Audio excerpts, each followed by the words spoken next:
Hi, and welcome back to the Be Strong Show. I am your host, Michelle Shirley, CEO and Chief Heart Officer for Be Strong International. I don't know if you were present at our recent Hearts and Rhythm charity event, but oh my gosh, it was amazing. It was at Sea Spice. And thank you to all of our sponsors that support our work of helping youth and families thrive in their relationship development. I want to shout out also TD Bank. TD Bank was an amazing top tier sponsor for our event. And so thank you for your support.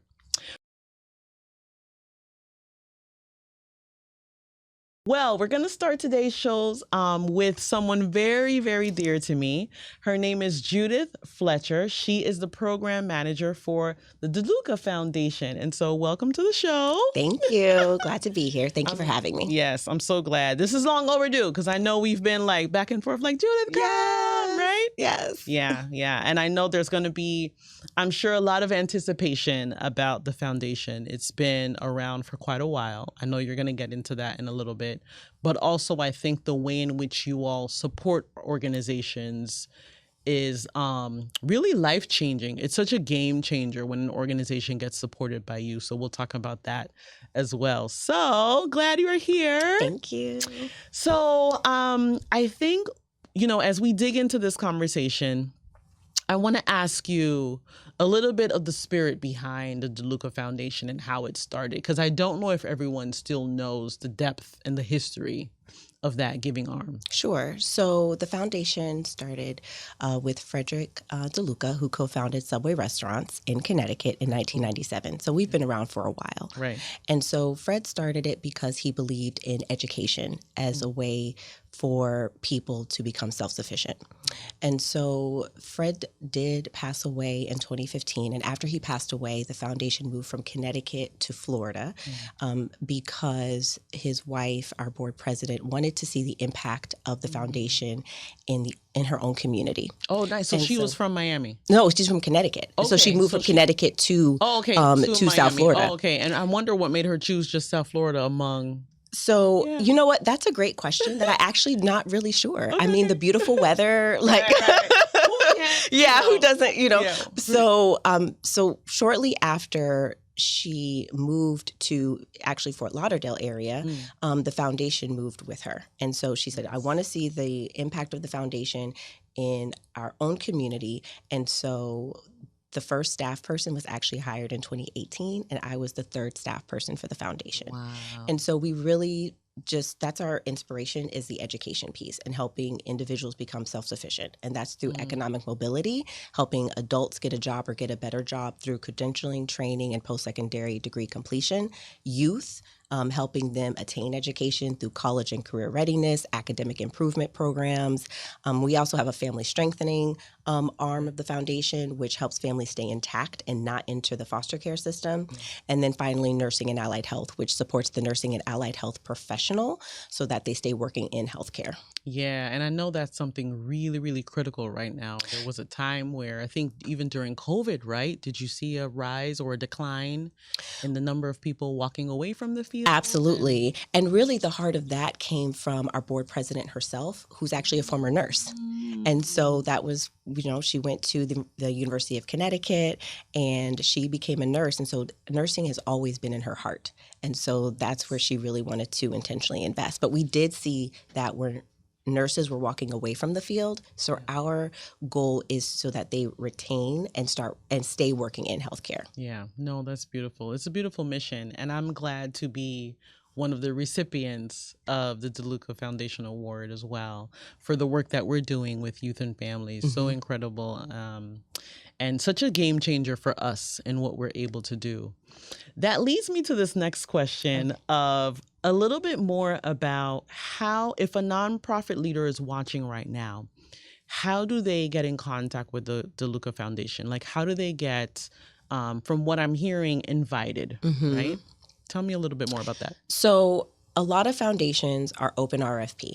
We are not one of them, primarily due to our small size. We have 7 people who work for the foundation. So and you were number 3, exactly. Right? So we more than doubled. So That is why we are invite only. And so when you are invite only, we also recognize that you only know who you know. And so a way that organizations can kind of get on our radar is, first of all, I know that they probably don't want to hear this, but continue doing the good work, and then those partnerships with other nonprofits and keeping those good relationships also with funders. One of the key ways that we find out about organizations is we ask. We ask nonprofits who's out there, the trusted nonprofits that we work with, who's out there doing good work. We also ask other funders, who's out there doing good work? Who do you invest in that you would like to maybe increase your investment, or maybe you can't increase your investment? Oh, that's good. But you would like to. Yeah. So I would say that is one of the key ways to really get in front of an invite-only funder. Yeah. And I would say, too, she is not making this up, because I remember when you reached out to me to say, hey, who in this ecosystem should we be looking at, right? And so I think even the relationships that are built between nonprofit leaders and the trust, right? And knowing like Be Strong isn't the only one that's doing amazing work. There's so many other amazing organizations, and being able to trust a leader to point you to another amazing organization or two or three. And you know, I have like, I will just, Judith, here's all the people I know, right? Yes. That was actually incredibly helpful to kind of get that stamp of approval.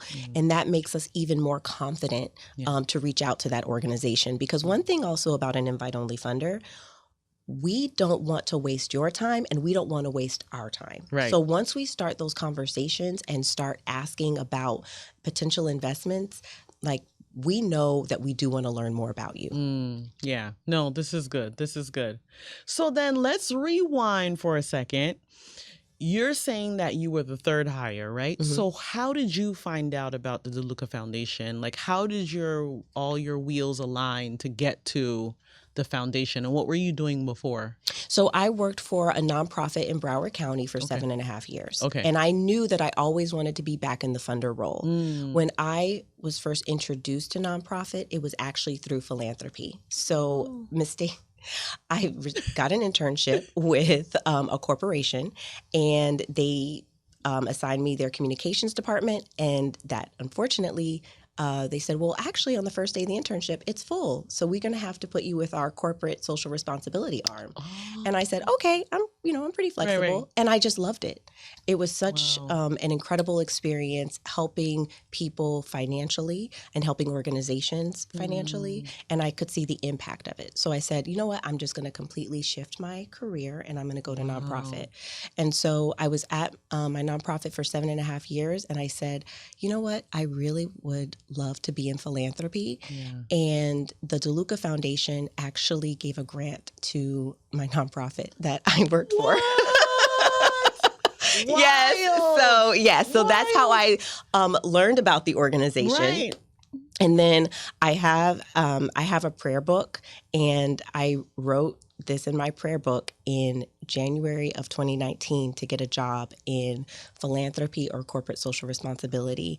And I got the job with DeLuca in September. Wow. So I just knew that it was just God, just very much. That's It's a so God thing. It was a God aligned. thing. It was very much aligned. Does the CEO know your story? Do the people there know your story? You know what? That is such a good question, because I share this with partners who ask me, right. but I don't know if I've actually shared this internally. So now your CEO is like, yeah, that's a good how question. divine that So was. yes, it was right? completely divine. It was a God thing. That's really cool. That's really cool. And so, like, how are you feeling now in the midst, when you look back, right?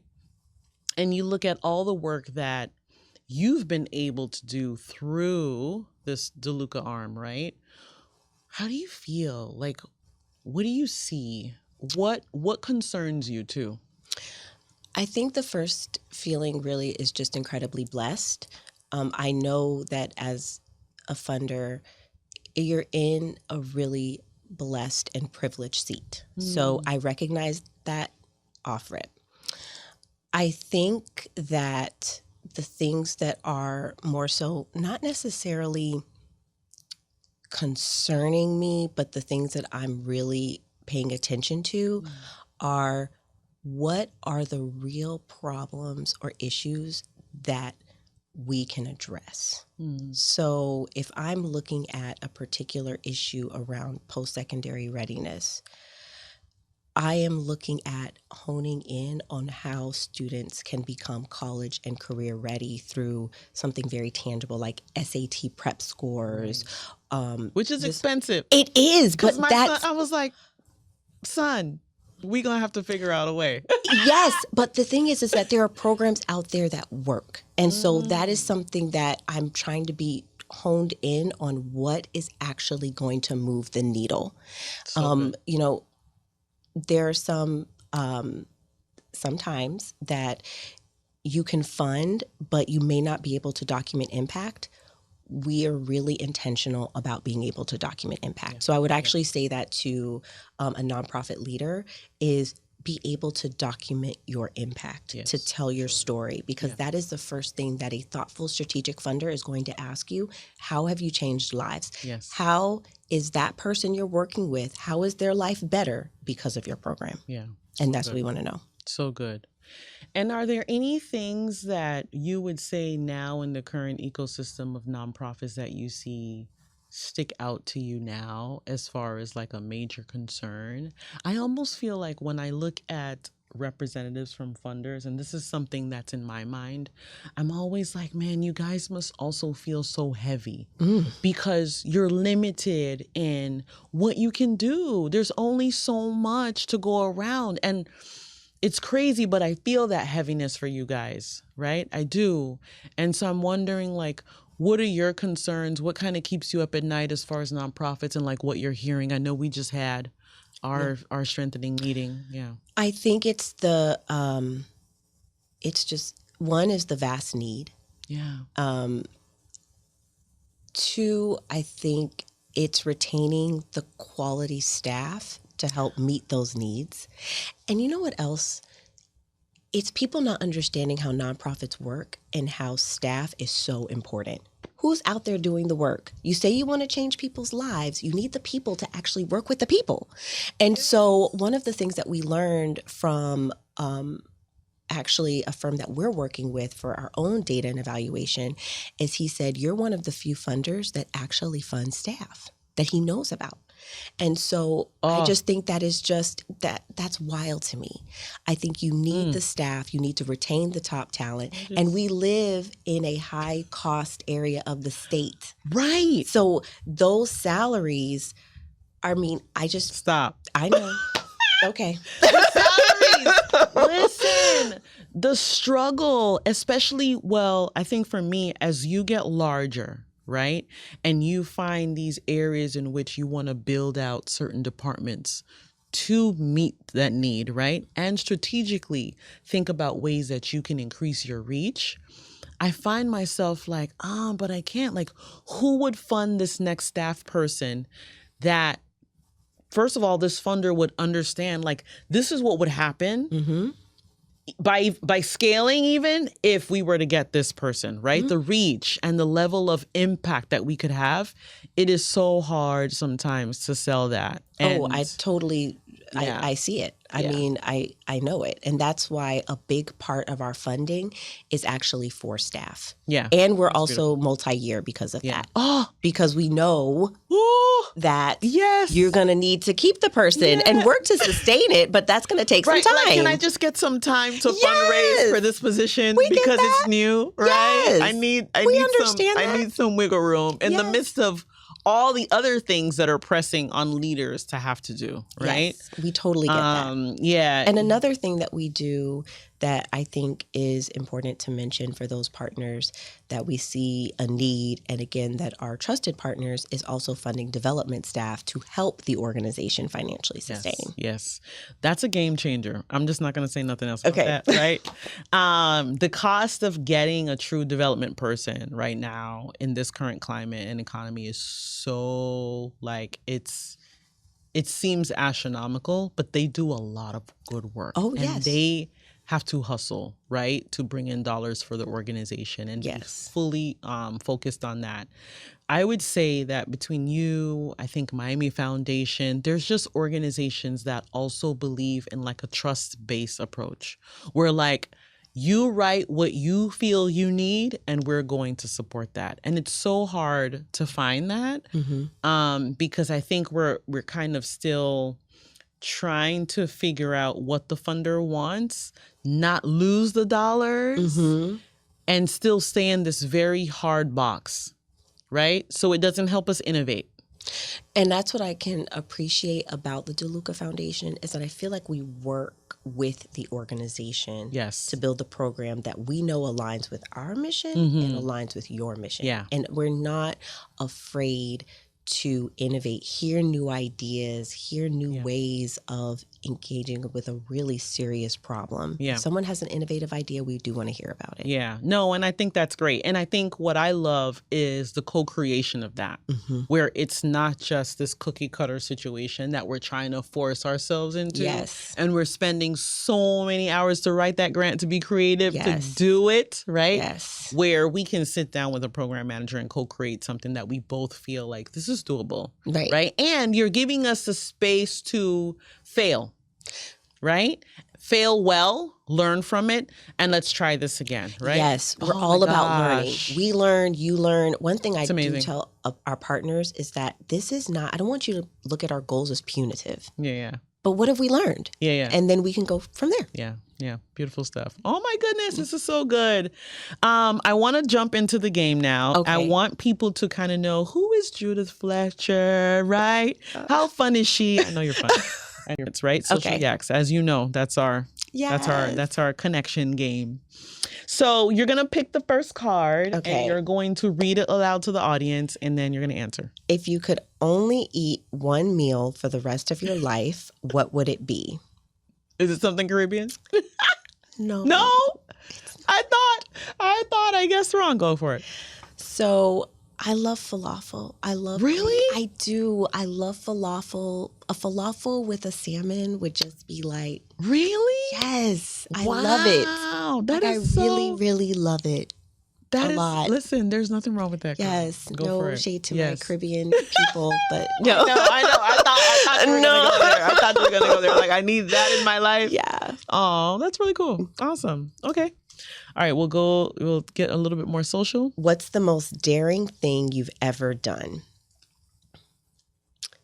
The first thing that comes to my head is when I believe I was a freshman in college, and I was visiting my parents in Okinawa, Japan. And I said, this is the last time that I'm going to be in Japan for the foreseeable future. Right. And I said, Daddy, and I saw a commercial on TV, and it said, climb Mount Fuji, Japan's largest mountain. And I said, Daddy, I'm going to climb Mount Fuji. And that's what I did. I signed up for the Mount Fuji climbing tour. Wild. You didn't have to train or anything? I mean, not really. I mean, you know. Really? Because I'm hearing people having to go through the most. It's not like that. So it's like, it's intense, but it's not like also intense. That was also like over 20 years ago. You know, the body's a little different. But yes, I got my Mount Fuji walking stick where they brand you at each station. And so that's something you can keep as a treasure. And it's something I said, I think I'm going to do it. So I did it. Oh my And it was just incredible. Good for you. Yeah. Does your team know that you did this? I don't know. You see, you need to take the game back to your team, because you are unloading some stuff where I'm thinking your team is going to watch this and be like, what? How did this come out on the show? They do. Right? So yeah. That is so cool. Yeah. Whenever I think about anything hard, I always think, Judith, you climb Mount Fuji, you can conquer this. That's beautiful. That's such a wonderful, like, stake in the ground accomplishment. Yeah, for sure. Oh my gosh, who would have known? All right, let's go deeper. What are you holding yourself back from? The first thing that comes to my mind is probably freeing myself of the mommy guilt. You know, there's a lot to this job, and being a thoughtful funder takes time. And that means that you could be away from your family for conferences, events, and meetings and things like that. And so I feel like I'm able to give my children a really great childhood, partially, of course, you know, but I also know that there's guilt there in balance. And so I may not always be able to pick you up or, you know, go to everything. So I think that freeing myself of that is big. I don't know if I'm really ready to do that. Because you always feel it. That balance. Yeah, you always feel it a little bit, I think. That's powerful. I've been in that boat for a little bit where it's this constant, I think even for nonprofit leaders, right? It's the same thing between events and particularly meeting with donors and having to write grants and managing the team and the people management and just trying to cultivate a great work culture and then keeping the vision at the forefront, right? What I've learned, and my kids, I believe, are older than yours. I've got 15 and 10. I think more so they see the work ethic and they see my role as aspirational in a way, like, wow, I want to be like that. I don't think that they remember certain things that are missed, and I mind you, like, I try my best to be at most things, but I'm also very forthcoming about what I can attend and why. Oh, I love that. And supporting who will be there for them as like a fill in the gap, right? And then we talk about it. We have that conversation. How was it? What happened? Things like that. And I think they just honor the sacrifice that we're making. And I think it gives them a level of grit for themselves to recognize, like, life isn't going to be always easy. Yeah. And you're not going to be able to be at everything. But your love is always there. Yeah. And when you're present, you're present. Yes. That's so key. Big thing. Yes. Right? Phone upstairs. I am in your face. Yes. And we're I'm connecting. here. Yes. Right. And I'm here. 100%. And so I still have he would hate for me to say this, but my 15-year-old still wants to cuddle and jump in my bed and let's watch a movie. Oh, I love that. And I've missed things, right? But I've explained. And then there are times when I'm like, come with me to this event. I want you to see the work that I do. And so I think as I get older, I've had less guilt because I'm including them in everything and I'm very transparent about what I can't do. And they know that it's not equal to my love for them. It's not on par. Oh, I love, You know what I'm saying? I really love those tidbits. Yeah. And I'm definitely going to take it with me, especially as they get older and can understand more about what I'm doing and the why. Yeah. Like even I told my son, we love a podcast that we listen to, a kids educational podcast. And I said, well, mommy's actually going to do a podcast today. And he's like, really? Can I see it? And so I just, that I really appreciate that advice. Yeah. Just a little something because it's been there. And I think it's important for us to encourage each other, working moms in this space that are just, we're doing a lot. Yes, we are. We're doing a lot, right? Yes. But it's for the good. And it's for the betterment of where we live and community and also legacy, right? There's stories that they're going to play because of the fact that we've been doing these things. Yes. Yeah. I love that because I think being in careers where you're making a difference, I do think that matters. Oh, yeah. And when you can articulate that difference you're making, I think that is so important. And then they'll eventually see it. Yes, exactly. That's the beauty of it. So real. So good. Oh my gosh. Okay. So go ahead. You're going to read that one and then I'm going to answer it for you. Okay. In what ways did my vulnerability help or encourage you during this experience? Oh, well, I think we just did that. We just did that. Look at that. Oh my goodness. Yeah. It encourages me too because I think when things get hard, in just a leadership role or like I said earlier, the weight of carrying so much and thinking about people all the time and sometimes even ourselves, we're on the back burner, right? Knowing too that I'm not the only one that feels these things in the strive of it is helpful. But I think sometimes people too go ahead of you to show you the way. So I'm hoping that I was able to sprinkle that little tidbit to help you. And I will continue to pass that on because I believe in passing that on to mothers who have younger children. And I can say, this is what you can look forward to or some challenges across the way. And it won't always be this way. Yeah. It won't always be this way. Amen. So good. Oh, I love it. I'm so happy you came. Oh my gosh. This was really, really great. Yes. I want to give you 2 minutes or a minute or so to look into that camera and just share a little bit of DeLuca Foundation, next steps, or just encouragement to a nonprofit leader today that's watching, that needs that sense of like, you know what? Even if it may not be DeLuca, someone's watching, right? Yeah, Okay. someone cares. And I'm looking Here. Okay. So just know that we understand the challenges that nonprofits are going through. I want to encourage you to not be weary in your well-doing. Keep on doing the good work. We see you and we just want to celebrate and honor you. And also to the point earlier that we were talking about in terms of how foundations can learn more about you, especially invite only. Keep on doing the good work, partner, and really document those impacts and outcomes. And that increases the likelihood significantly of us learning more about the organization and the great work that you're doing. Thank you for being here. Thank This was you. so good. And then you get to show your son.